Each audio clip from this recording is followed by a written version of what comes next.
자, 믿음 생활 잘하기. 오늘 본 말씀을 통해서 저는 이 부분만 집중해 보려고 합니다. 스스로 낮추고 기도하여 내 얼굴을 구하면, 그러면 우리 믿음 생활 잘할 수 있다. 오늘 여기 예배 드리는 분들 중에, 말씀을 듣는 분 중에 내 인생의 위기라고 생각하는 분이 있을지 몰라요. 우리들이 믿음으로 해결을 해야 되는데, 믿음으로 이겨내야 되는데 쉽지 않은 일들, 위기.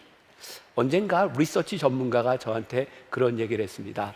지금까지 인류가 살아오는 동안 위기가 닥칠 것이다 라고 예견했던 그 위기는 한 번도 오지 않았다는 거예요. 만일 우리들이 생각했던 위기가 왔다면 지금 인류는 존재하지 않았을 겁니다. 제일 중요한 게 뭔지 아세요? 위기를 직감하는 겁니다. 그리고 우리들이 위기를 직면한다고 하는 것은 두려움입니다. 우리들에게 진짜 귀한 복이 있다. 하나님이 우리들에게 두려움을 주셨다는 거예요. 두려움이 없다면 우리는 하나님을 찾지 않을 겁니다. 그런데 이 두려움 가운데 우리들이 믿음 안에서 우리들이 스스로 낮추고 기도하여 하나님의 얼굴을 구하면 그 믿음으로 우리들이 살 수 있다고 말씀하고 있어요. 저는 이 믿음이라고 하는 것은 일정 부분 훈련에 대한 부분이라고 생각하거든요. 우리가 어떻게 하나님의 얼굴을 구하며 살아갈 수 있을까? 저에게 떠올랐던 말씀이 히브리서 12장 2절 말씀인데, 믿음의 주여 또 온전케 하시는 이인 예수를 바라보자. 예수를 바라보자라는 부분이 NIV 성경에 보면 이렇게 되어 있어요. Let us fix our eyes on Jesus. 우리의 눈을 예수께 고정하자, 이렇게 되어 있거든요. 제가 이 말씀을 보다가 이런 이미지가 생각이 났습니다. 요즘 스마트폰으로 사진을 찍으면 인물 사진 찍는 기능이 있습니다. 그렇죠? 인물의 포커스를 딱 맞추고 찍는 건데, 제가 2019년에 성지순례 가서 찍었던 사진이 있는데 한번 보세요. 이게요, 제가 그 인물 사진을 찍을, 이 사람이 누군지 혹시 아시겠어요? 제 아내입니다. 제 아내인데, 제가 이 인물 포커스를 찍는다고 이렇게 딱 찍었는데 모르고 얼굴이 아니라 저 뒤에다 찍었습니다. 그랬더니 뒤에가 선명하게 나오고 앞에가 이렇게 흐리게 나온 거죠. 또 하나 사진? 제가 우리 M 클래식과 함께 같이 가서 이제 연주할 때였는데, 제가 이제 첼리스트한테 이렇게 초점을 포커스를 딱 맞추고 찍었더니 다른 연주하는 사람들은 좀 흐리게 나요. 하나 더 있는데, 제가 또 이렇게 가다가 그 여행 안내하는 가이드가 이스라엘은 들의 백합화를 보라라고 했을 때, 들의 백합화가 우리가 생각하는 백합화가 아니라 저 양귀비꽃처럼 생긴 거라 그러더라고요. 그래서 제가 이거 찍어 와서 교인들한테 보여줘야 되겠다. 그래서 여기다가 포커스 온을 하고 뒷부분은 흐리게 해서 사진을 찍었습니다. 저에게 이런 이미지였어요. 예수님께 우리의 시선을 고정한다라고 하는 것은 다른 부분들이 흐려지는 것이고, 우리들이 잘못 다른 것에 고정하면 주님의 얼굴을 우리들이 바라볼 수 없는 것. 그래서 믿음 생활을 잘한다고 하는 것은 어떻게 하면 주님 앞에 우리들이 포커스온 할 수 있는가? 그런데 이것을 성경은 뭐라고 얘기한다고요? 스스로 낮추고 기도하여 얼굴을 구해라. 자, 제가 얼마 전에 그 BTD에서 영성훈련을 마치고 간증하는 어떤 분의 이야기를 듣게 됐어요. 이게 2장이 넘어갔네. 자, 여러분들은 내가 얘기 안 하면 모르는데, 또 내가 솔직하게 이런 얘기까지 하고. 자, 근데 훈련이 필요하다고 하는 이 부분에서 조금 더 이야기를 해볼게요. 제가 이런 문장을 써놨어요. 이 설교는 제가 오래전에 써놓은 설교입니다. 기다림의 시간이 있을 때 응답이라는 열매가 찾아온다. 멋지지 않아요? 그리고 조금 전에 우리들이 티저 영상에서 보였던 변화산에 대한 것하고 너무 잘 맞아 들어갑니다. 하나님이 기가 막히게 우리들에게 믿음에 대한 훈련을 준비시키시고 있구나. 기다림의 시간이 있을 때 응답이라는 열매가 찾아온다. 토미 테니가 쓴 다윗의 장막에 보면 이런 글이 나와요. 마가의 다락방 사건 때 갑자기 하나님께서 문을 여시고 아래로 임하셨다. 성령 강림 사건입니다. 이것이 우리가 원하는 것이지요. 그런데 하나님의 갑자기는 사람의 기다림이 없이는 기대할 수 없는 것입니다. 우리가 하나님 앞에 시선을 고정하고 때로는 우리들이 기다림의 시간을 통하여 우리들의 하나님의 역사를 경험하게 됩니다. 그때 우리는 믿음이 무엇인지를 우리들이 또 경험하게 되는 거죠. 사실 우리의 믿음은 늘 우리들이 믿음이 필요하다고 생각하지만 평시에는 그렇게 믿음의 필요성을 느끼지 못해요. 우리의 인생의 위기를 만날 때 이 믿음이 어떠한지가 드러나게 되는 거죠. 믿음의 척도, 우리의 믿음이 어떠한가? 저는 하나님의 얼굴을 기다릴 때 우리의 믿음이 어떠한 것이 드러난다는 생각이 들어요. 스스로 낮추고 겸손하게 주님의 뜻을 바라본다. 그런데 이렇게 겸손한 믿음이 있는가 하면 교만한 믿음이 있는 거죠. 교만한 믿음은 뭐냐면 스스로 낮추고 하나님을 바라보는 것이 아니라 내 자의적인 바람을 가지고 하나님을 바라보는 거예요. 기도를 하는데 하나님의 얼굴과 하나님의 뜻을 구하는 것이 아니라 내가 원하는 것들을 하나님께 구해요. 우리들이 의도적으로 잘못된 것은 구하지 않습니다. 예를 들어서 오늘 지금 여러분들이 예배를 드리고 있는데 말씀을 들으면서 하나님, 제가 오늘 말씀을 듣고 나가서 죄를 짓도록 도와주세요. 혹시 이렇게 기도하는 분이 있을까요? 없어요. 우리는 죄 짓겠다고 기도하지 않습니다. 근데 이 믿음이 엇나가는 것은 우리들이 자의적으로 죄를 지으려고 하기 때문이 아니라 우리들이 잘못 구하기 때문일 때가 많이 있어요. 예를 들면 또 이런 거죠. 하나님, 우리 가정에 문제가 있습니다. 제 남편만 바뀌면 우리 가정이 편안할 것 같아요.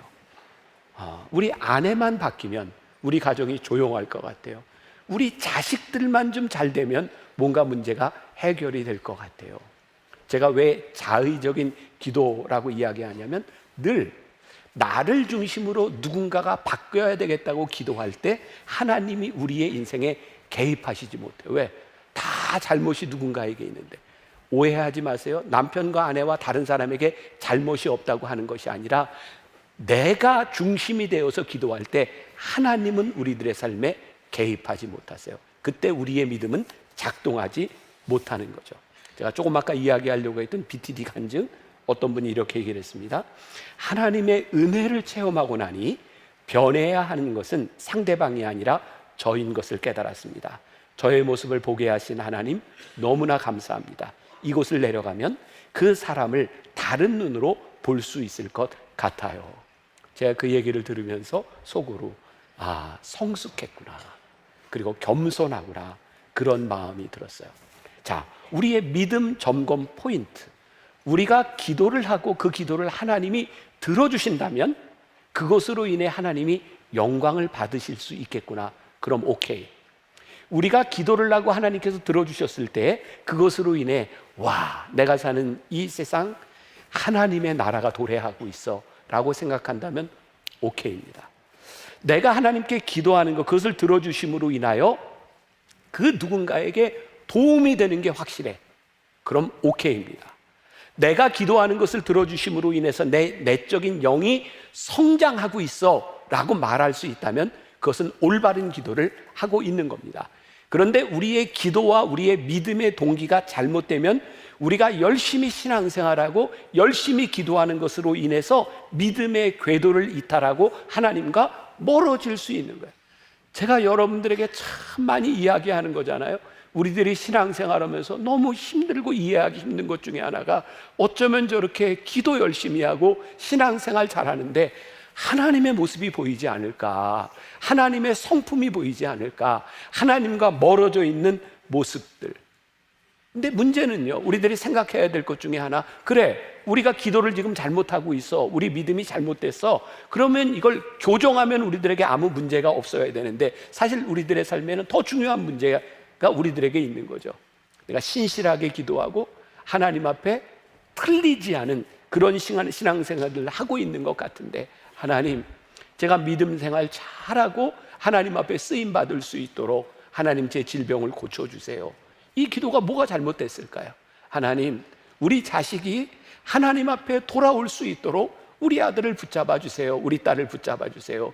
그런데 하나님께 돌아오지 않는 모습들, 분명히 신실하게 하나님 보시기에 맞는 기도를 하고 있지만 그 기도들이 이루어지지 않을 때 우리는 이렇게 표현하죠. 의인의 고통.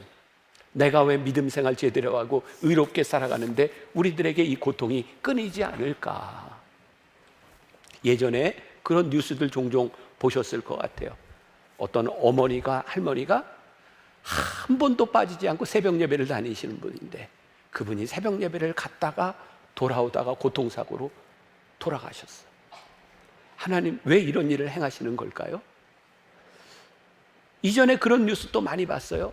여름에 수련회 때가 되면 어느 교회에선가 아이들이 물가에 가서 놀다가 물에 빠져 죽었어요. 하나님, 그냥 놀러 간 것도 아니고 교회에서 은혜 받겠다고 수련회를 갔는데 왜 그런 일이 일어나는 건가요? 이해할 수 없는 일들인 거예요. 성경에 보니까 베드로는 옥에 갇혔을 때 기도하는 사람들의 기도를 들으시고 하나님이 풀어주셨는데 왜 야고보는 옥에서 죽임을 당해야 했을까요? 하나님, 스데반은 왜 사람들의 돌에 맞아 죽어야 됐을까요? 아니, 사도 바울은 왜 끝까지 그의 몸에 가시를 담고 살아가다가 로마의 감옥에서 목이 잘려 죽여야 했을까요? 하나님은 그것이 의인이 당해야 되는 고통에 대한 문제인가요? 오래전 저희 교회가 남아프리카 공화국에 그 학교를 세워주는 일을 위해서 한샘치고 헌금을 한 적이 있어요. 그때 거기에 있던 김종호 선교사님, 너무 착한 선교사님이라 저한테 한 번도 도와달라는 이야기 하지 못하고 혼자 힘으로 학교를 짓고 자기 손으로 목수일을 하고 페인트 칠을 하다가 집으로 돌아오는 길에 차를 운전하고 하다 심장마비로 차 안에서 죽었어요. 그게 너무 안타까웠어요. 하나님, 왜 그런 일이 일어나야 되나요?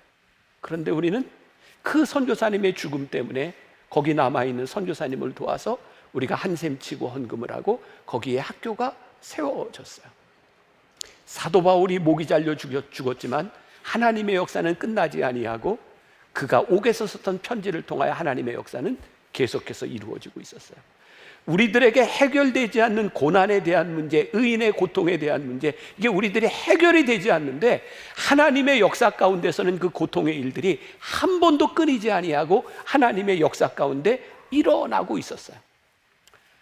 제가 지난해에 썼던 하나님의 시선, 그 책에 이제는 설명됩니다 라는 섹션에서 제가 이런 글을 썼습니다. 오스왈드 챔버스에 의하면 하나님은 우리의 모든 기도에 응답하실 필요가 없습니다. 하나님의 목적은 우리의 기도에 응답하시는 것이 아니라 우리의 기도를 통해 하나님의 마음을 분별하시도록 만드시는 것입니다. 여러분, 우리들의 삶에는요, 육적인, 영적인 우리들이 설명할 수 없는 일들이 참 많이 있습니다. 근데 제가 여기서 설교를 하면서 지난주, 지지난주에도 계속 믿음에 대한 설교를 하면서 저는 너무 감사한 게 있다. 하나님은 내 기도에 다 응답하시지 않았어요. 아니, 응답하시지 않은 게 참 많았어요. 그런데 응답하시지 않은 그 응답되지 않은 기도 가운데서 저는 하나님의 인도하심을 봐요. 아, 하나님이 나를 이렇게 인도하시는구나. 제가 교회에서 그런 얘기를 참 많이 합니다. 우리 장로님들이나 목회자에게 무슨 일이 하고 싶으면 해, 바로 해. Just do it right now. 이런 말을 제가 많이 하잖아요. 해. 왜냐하면 하나님이 원치 않으시면 하나님이 막으셔. 여러분, 하나님이 우리의 인생의 계획 가운데 우리를 인도하신다는 것은 우리를 무기력하게 만드시는 것이 아니라 하나님의 뜻 가운데 우리들이 기도하고 나갈 때 하나님의 뜻과 하나님의 목적이 무엇인지를 분별하도록 하신다는 거예요. 기도는 우리의 이기적인 동기에서 하는 것이 아니라 우리들이 하나님 앞에 기도할 때에 하나님의 뜻이 무엇인지를 우리들이 분별하게 되는 거다. 지난 명절 때 제가 검은 수녀들이라는 영화를 보았어요. 송혜교가 나오는 구마의식을 하는, 귀신을 내쫓는 그런 내용이었어요. 물론 여기에 영적인 것과 샤머니즘이 결합한 그런 형태였는데 마지막에 송혜교가, 이 수녀가 사람들을 구하기 위해서 악마를 자기의 자궁 속에 불러들이고 불 속에 들어가서 죽습니다. 얼마나 숭고한 죽음이에요. 근데 우리들에게 이해가 되지 않는 게 있어요. 왜 그 사람은 숭고하게 죽어야 되는가? 우리들에게 일어나는 많은 영적인 일들과 하나님의 계획은 우리들이 다 이해할 수 있는 것들이 아니다. 그러나 하나님은 일하고 계시기 때문에 우리가 그 하나님의 계획 속에 하나님, 제가 하나님을 믿으며 이 믿음으로 하나님의 길을 갑니다 라고 할 때 우리는 믿음의 길 속에 따라갈 수 있는 거예요. 다시 이야기합니다. 저는 만나교회 목회를 하면서 내 뜻대로 되어진 것이 아니라 하나님이 이끄시는 그 이끄심 가운데 내가 있는 것이 믿음의 길을 가는 것이라고 확신합니다. 요한계시록 21장 4절에 보니까 그들의 눈에서 모든 눈물을 닦아주실 것이니 다시는 죽음이 없고 슬픔도 울부짖음도 고통도 없을 것이다. 이전 것들이 다 사라져 버렸기 때문이다. 우리들 눈의 눈물 하나님이 닦아주실 것입니다. 우리들이 지금 당하는 고통과 어려움들, 이해할 수 없는 것들, 그것이 다 지나가게 될 것입니다. 우리가 하나님의 계획 속에 있을 때 우리는 믿음 안에서 살아가게 돼요. 인내하는 것, 기다리는 것 쉽지 않아요. 여러분들 중에 지금 작정하고 기도하는 분이 있을지 몰라요. 어떤 인생의 문제인지 모르지만, 그런데 하나님의 계획 속에 우리들이 들어간다고 하는 것은 나의 작정으로 믿음 생활을 하는 것이 아니라 하나님의 계획 속에서 내가 살아간다는 거예요. 내 작정이 끝나도, 내가 정해놓은 기간이 끝나도 하나님의 계획 속에 우리들이 들어가게 될 때 우리는 믿음의 눈으로 우리들의 삶을 바라봐요. 제가 2005년 21년 전입니다. 우리 교인들에게 송구영신 예배를 드리면서 그런 부탁을 했죠. 여러분들의 기도 제목을 잘 써내세요. 그리고 여러분들 가족 사진을 붙여내세요. 그러면 제가 여러분들에게 그 기도 제목을 보고 제가 손으로 편지를 쓰겠습니다. 그리고 그때 저는 그렇게 많이 낼 줄 몰랐어요. 그 당시에 2005년에 1000통, 제가 1월 2일부터 시작해서 9월 30일까지 매일 편지를 썼어요. 지난번에도 한번 얘기했죠. 내가 다시는 안 하리라. 너무 힘들었어요. 근데 그 편지, 여러분들의 기도 제목에 제가 한 3가지 카테고리로 분류가 되더라고요. 건강에 대한 문제, 자녀에 대한 문제, 경제적인 문제. 이런 어려움들과 기도 제목들을 모두가 가지고 있구나. 그리고 기도 제목을 읽고 우리 교인들에게 어떤 성경 말씀이 필요할까, 제가 이렇게 찾아서 그렇게 손편지를 썼는데, 그때 제일 많이 성경 구절을 써드렸던 게 로마서 5장 3절부터 5절까지 말씀이었어요. 다만 이뿐 아니라 우리가 환난 중에도 즐거워하나니 이는 환난은 인내를, 인내는 연단을, 연단은 소망을 이루는 줄 알미로다. 소망이 우리를 부끄럽게 하지 아니함은 우리에게 주신 성령으로 말미암아 하나님의 사랑이 우리 마음에 부은 바 됨이니. 하나님이 우리를 사랑하시고 우리를 붙잡아 주신다는 이 변치 않는 믿음과 신뢰가 우리들에게 가장 든든한 버팀목이 되는구나. 우리가 이해할 수 없는 환난 가운데 인내할 수 있고, 그 인내가 우리들의 삶을, 연단함을 우리들이 믿을 수 있고, 그 연단 가운데서 소망을 볼 수 있는 사람이라면 우리들이 믿음을 붙들고 살아갈 수 있겠구나. 또 하나 예를 들어 볼게요. 제가 우리 애들 어렸을 때 이제 여행을 다니면서 겪었던 일인데, 그 자녀를 키워본 분들은 다 그런 기억이 있을 거예요. 지금처럼 스마트폰에 내비게이션이 있었던 때가 아니라 그때는 이제 지도를 보고 이렇게 갈 때였는데, 애들을 뒤에 태우고 가면 애들이 콕 물어요. 다 왔어요? 거의 다 왔어. 다 왔어요? 거의 다 왔어. 보세요. 아무리 거의 다 왔다고 이야기를 해도 거기에 도착할 때까지는 가야 되는 겁니다. 인내는 쉽지 않습니다.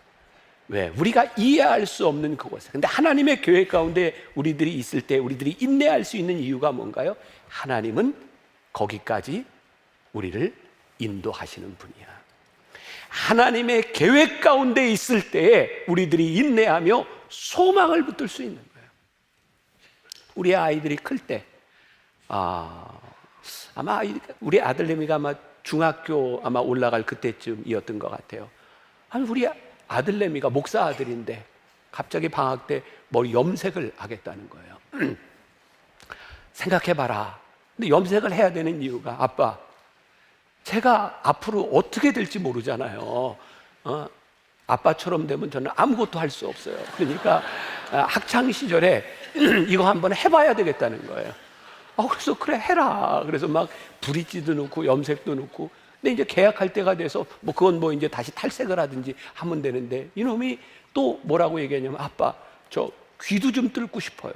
중학생 때 담임 목사 아들이. 그래서 제가 그래 뚫어라. 그래서 이제 귀를 뚫었어요. 그래서 중학교 때 귀걸이도 하고 지금 목사예요. 네, 이제 귀도 뚫고. 그런데 계약할 때가 됐는데 귀걸이를 빼고 여기다가 살색 테이프를 붙이고 가는 거예요. 뭘까요? 지가 봐도 이게 지금 학교에 가는데 올바르지 않은 거예요. 부모에게 허락을 받았다고 그게 옳은 것이 아니라 부끄러울 수도 있는 겁니다. 여러분, 우리의 인생에 우리가 원하는 모든 것들이 이루어지는 것이 우리들에게 행복이거나 모든 것들이 이루어지는 것이 하나님의 뜻대로 이루어지는 것이 아닌 거예요. 또 하나 부끄러운 이야기인데, 이건 뭐 오래 지나갔으니까 제가 얘기해도 될 것 같아요. 뭐 제가 잡혀갈 것 같지는 않아요. 너무 오래됐으니까. 제가 고3 시험을 마치고 대학 가기 전에 전 그렇게 운전을 하고 싶었어요. 운전면허가 없는데.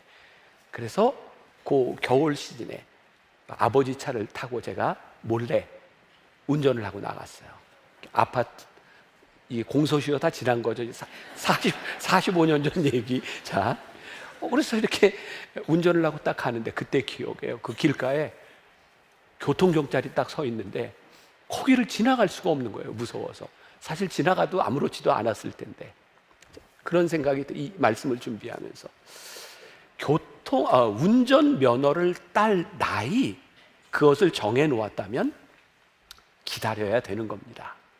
그것을 위반하면 부끄럽고 그것을 위반하면 옳지 않은 거예요. 우리가 하나님의 뜻을 다 알 수 없는데 우리는 늘 우리의 뜻을 가지고 우리들의 믿음 생활을 재단할 때가 있어요. 우리의 믿음이 자라고 이 믿음이 우리들에게 워킹하기 위해서 참 중요한 게 있다. 그게 뭐예요? 우리를 사랑하시는 하나님의 계획 가운데 우리들이 들어가는 거예요. 그때 우리는 인내와 소망을 가지고 살아가게 돼요.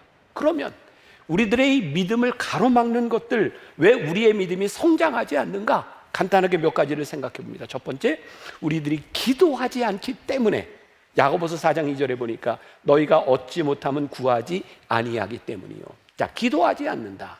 이 말은 우리들이 아무것도 하지 않는다가 아니라 하나님 앞에 언제부터인가 기도에 대한 동기가 없어지고 기도하지 않는, 열심히 하지 않는 모습들, 그 이유는 무엇일까? 또 우리 신앙인들 가운데 믿음 있는 척하는 사람들이 꽤 있어요. 권사님, 저를 위해서 기도해 주시겠습니까? 또 누구한테 가서 상담해요. 저에게 무슨 일이 있는데 이건 어떻게 해야 될까요? 또 이 신앙서적도 열심히 읽어요. 제가 이 책을 참 열심히 읽고 있어요. 보면 믿음이 괜찮은 것 같은데 기도하지 않아요. 우리를 속이는 사람들이 많습니다. 우리의 믿음이 자라지 않는 거예요. 그런데 그 마음 속에 보면 기도하지 못하는 그 마음 가운데 거절감에 대한 상처들이 있습니다. 언젠가 내가 하나님께 기도했는데 하나님은 내 기도를 들어주시지 않는 것 같아. 내 기도가 안 돼. 그 거절감으로 인하여 하나님께 기도하는 것을 두려워하는 사람들이 있어요. 또 예를 들어 볼까요? 우리 애들 키울 때 이제 밥을 먹을 때면 맛있는 반찬이 있을 때가 있잖아요. 그러면 저하고 제 아내는 늘 그랬던 것 같아요. 너희들 이 맛있는 건 누가 먼저 먹어야 돼? 엄마 아빠가 먼저 먹어야지. 너희들은 살 날이 많잖아. 엄마 아빠는 먼저 죽어. 그러니까 맛있는 건 엄마 아빠가 먼저 먹는 거야. 아이들한테 뭘 가르쳐 주고 싶었냐면 좋은 건 부모님, 어른들이 먼저 먹어야 되는 거야. 아이들을 사랑하지 않기 때문일까요? 아니에요. 저는 아이들이 자기들만을 위하면서 자라면 안 된다고 생각했어요. 어쩌면 아이들에게 상처일지 몰라요. 엄마 아빠는 우리들에게 맛있는 거 먹지 못하게 해? 부모의 사랑이 없어진 걸까요? 그렇지 않아요. 여러분들의 기도가 하나님 앞에 거절됐을 때 하나님이 우리를 사랑하시기 때문에 거절하시는 이유들이 있어요. 우리들은 이해하지 못해요. 거절감 때문에 우리들이 하나님 앞에 기도하지 못한다면 우리의 믿음이 성장하지 않는다. 하나님은 우리의 아버지시고 하나님은 우리를 사랑하시는 분이기 때문에 우리들이 하나님 앞에 기도할 때 우리의 믿음이 성장해 간다. 또 하나 문제가 뭐냐? 죄로 오염되어서 하나님과 우리들 사이에 담이 있을 때 우리의 믿음은 성장하지 못해요. 이사야 59장 2절 같이 한번 봅니다. 오직 너희 죄악이 너희와 너희 하나님 사이를 갈라놓았고 너희 죄가 그의 얼굴을 가리어 너희에게서 듣지 않으시게 함이니라. 무서운 말씀이에요. 죄가 우리들 사이에 가로막혀 있으면 하나님이 우리의 기도를 듣지 않으실 뿐만 아니라 우리들의 믿음이 성장하지 않아요.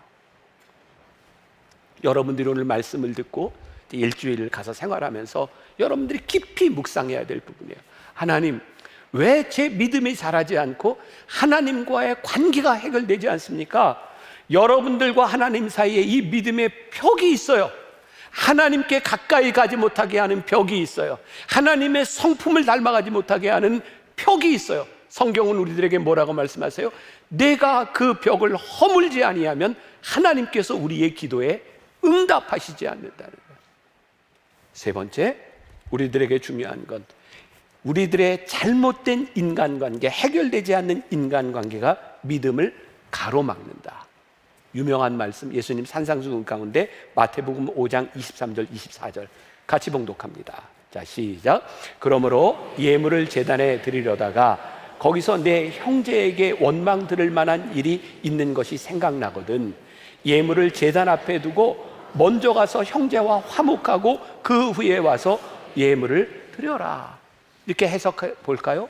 믿음이 있다면 예물을 제단에 드리기 전에 앞서서 형제와 먼저 화해해. 형제에게 원망 들을 만한 말이 있거나 아직도 다툼 가운데 있으면서 예배하는 것은 거짓 예배야. 내 믿음이 성장하지 않아. 관계가 회복되지 않으면 죽은 믿음입니다. 우리 모두가 완전할 수 없지만 우리들이 노력해야 되는 거예요. 어제 토요 예배 때 저 맨 끝에 제 아내하고 제 딸이 저기 앉아 있었어요. 제가 관계가 회복되지 않고 제 딸과 아내의 얼굴을 볼 수 없는 상태에서 제가 여기에서 설교하고 있다면 그게 죽은 믿음 아니겠습니까? 자, 저희 가정에 아무 문제가 없다거나 다툼도 없다거나 그런 이야기를 하는 게 아니에요. 그런데 그런 마음으로 해결되지 않고 여기에 선다면 이게 죽은 믿음이 아니겠는가? 여러분들이 오늘 예배를 드리러 이 자리에 나와 있는데 우리들이 회복되지 않은 관계를 가지고 우리들이 하나님 앞에 있다면 우리들이 죽은 믿음으로 여기에 나와 있는 것은 아닌가? 베드로전서 3장 7절에 유명한 말씀이 있죠. 남편들아, 이와 같이 지식을 따라 너희 아내와 동거하고 그를 더 연약한 그릇이요 또 생명의 은혜를 함께 이어받을 자로 하라. 귀히 여기라. 이는 너희 기도가 막히지 아니하게 하려 함이라. 기도가 막히지 아니하게 하려 함이라. 되게 무섭고 힘든 말씀이죠. 조금 쉬운 위로의 말씀을 하나 드릴게요. 로마서 12장 18절과 19절. 할 수 있거든 너희로서는 모든 사람과 더불어 화목하라. 내 사랑하는 자들아, 너희가 친히 원수를 갚지 말고 하나님의 진노하심에 맡겨라. 기록되었을 때 원수 갚는 것이 내게 있으니 내가 갚으리라고 주께서 말씀하시니라. 할 수 있거든. 조금 마음이 편하죠?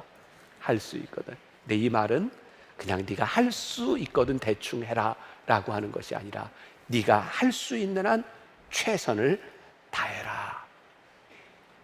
화목은 우리의 몫이 아니에요. 우리가 무슨 재주로 화목시킬 수 있겠어요? 그러나 할 수 있거든 우리들이 용서할 수 있어요. 화목은 하나님의 몫이에요. 이제는 말할 수 있다. 제가 만나교회 목사가 되고 얼마 되지 않았을 때 몇 년 동안 매년 그렇게 블랙메일이 돌아요. 근데 그 블랙메일이라고 하는 게 뭐 저에 대한 별 얘기가 다 도는데 제가 힘들었던 건 뭐냐면 제가 지키고 싶은 가치, 저는 목회자로 이렇게 살아야 되겠다고 가장 중요한 그 가치를 흔들어 놓는 일들인 거예요.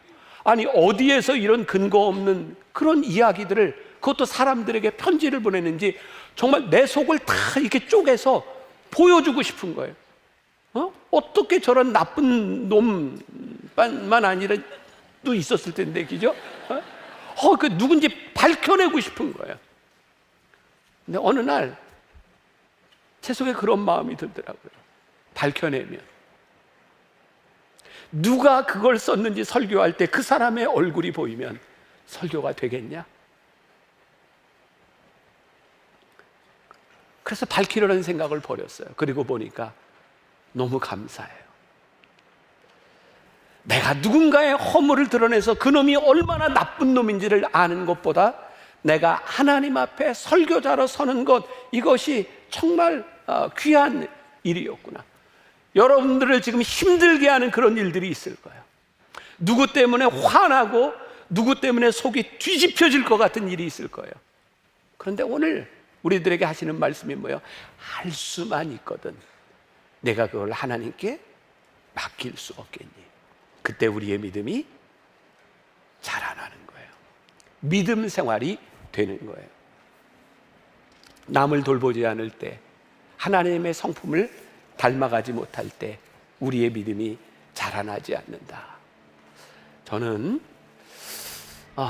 오늘 이게 어쩌다 보니까 이게 지금 맞아 들어갔는데 한샘 치고 이제 헌금을 하는데, 전 진짜 이 한샘 치고 헌금을 우리 교회에서 이렇게 하는 게 너무 감사한 게 하나님께서 저에게 주시는 마음이거든요.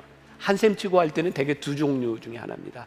제가 어디를 갔든지 누구를 만났든지 하나님이 너무 안타까운 마음을 주시는 거예요. 그럼 제가 교인들한테 한샘 치고를 요청해요. 또 어떤 교인들을 향해서 저에게 이렇게 얘기합니다. 목사님, 누구에게 너무 필요한데 한샘 치고 헌금 한번 하면 안 될까요? 제가 자주는 하지 못하지만 그 마음 때문에 제가 한샘 치고를 해요. 그리고 그 한샘 치고 헌금을 하고 누군가를 돕고 어려운 곳에 그런 일이 이렇게 일어났을 때 제가 이렇게 하나님의 마음이 느껴지는 거예요. 거기에 하나님의 마음과 하나님의 성품이 있구나. 목회하면서 너무 감사한 게 그런 일을 할 때마다 우리가 하나님 아버지의 성품을 닮아가고 있다는 생각이 들어요.